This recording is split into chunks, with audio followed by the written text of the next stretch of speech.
You said Jim Cornette. I've worked for I've worked for Smoky Mountain Wrestling. Whenever Jim came to New Jersey, me and my partner Devin Storm, he would work with us all the time. I love Jim Cornette. I know Devin. Oh yeah, that's one of my best friends for the last 30 years. Oh, And he, yeah, and he, we were a team for like 10 years. Any good Jim Cornette stories?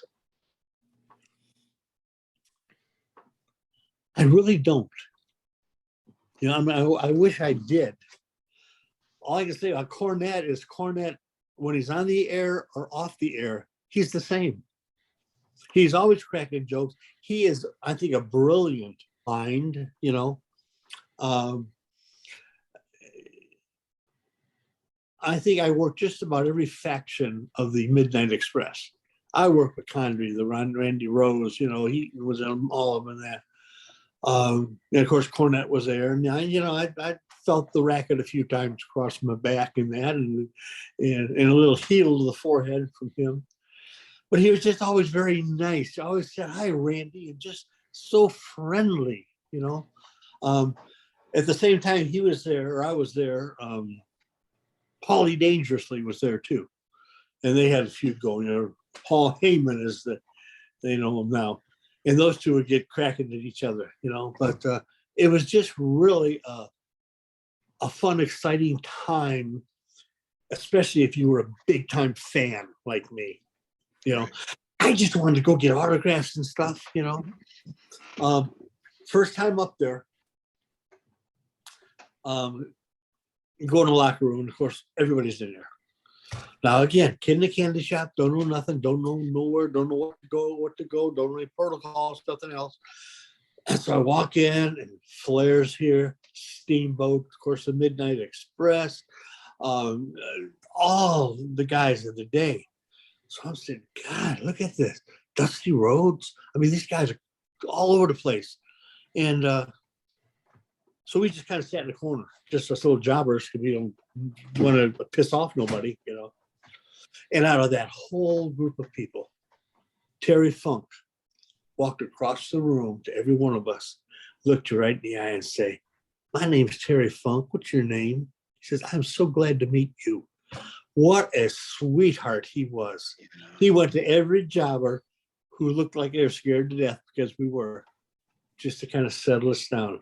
He said, "Well, I certainly appreciate all you do for us." I mean, just, whew. And this was like Terry Funk, you know? And then you got other guys who lived their life. Of course, with Flair lived as Flair, you know, Flair was Flair all the time. And at the time, which unfortunately paid his dues now, Luger loved himself. He was the narcissist, you know. He was what he portrayed. He wasn't warm and fuzzy. He wasn't mean, but he wasn't friendly. He always had that air about him, you know. Yeah, I'm Lex Luger. I'm Lex Luger. So he was. It was funny because, as you know, a lot of guys, these name guys, the over guys that we were, technically, a lot of them we could out wrestle. We could outwork them in real life. It's true, but it wasn't our job to do that. Right. Luger was one of those. Luger couldn't work his way out of a paper bag. He'd throw you in, maybe give you a splash. Next thing you know, he's got you up in the rack, you know, and it's over with. Luger could not do nothing. Let's talk about your upcoming figure. My figure, brother. Well, like I said, my whole career, I wore turquoise boots, pads, trunks, black velvet sequin robe with lined with turquoise, my whole career. So I get a call not too long ago, Shane Martin, and he says, you know, I'm doing these figures.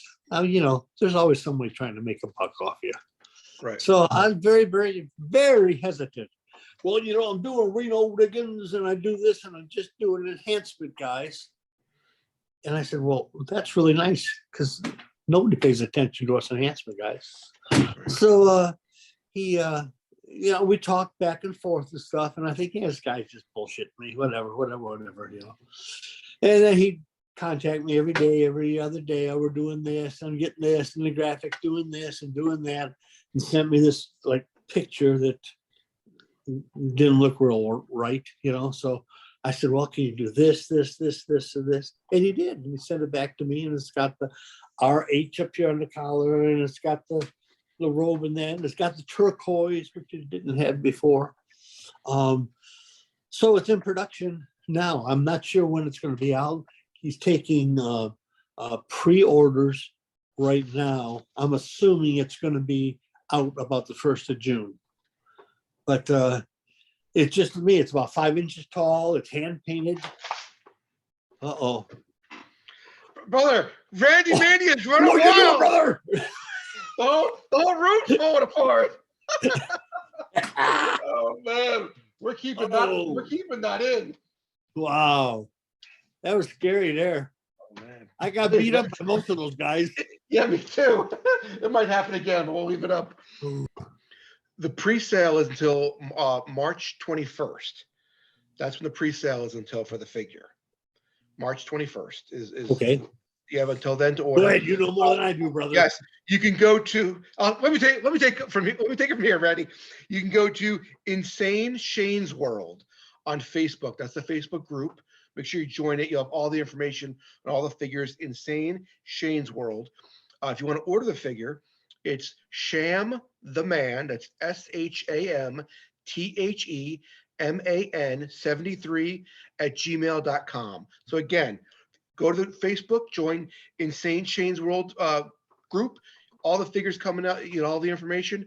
And the email address again is Sham the Man, SHAMTHEMAN, 7, 3 @gmail.com to order your Randy Hogan figure. Pre-orders until March 21st.